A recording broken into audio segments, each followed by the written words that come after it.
අද මම ඕගොල්ලන්ට බඩින්ගුරු වැඩි ගන්නට වේලක් නැතුව විකුණන විදිය කියලා දෙන්න යනවා.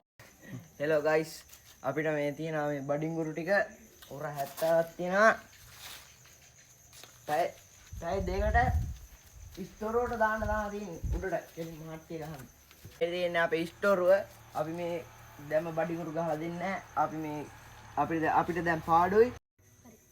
අද මම ඕගොල්ලන්ට බඩින්ගුරු වැඩි ගන්නට වේලක් නැතුව විකුණන විදිය කියලා දෙන්න යන්නේ. මෙන්න මෙහෙම දැල් බෑග් එකකට දාගන්න ඕන බඩින්ගුරු ටික.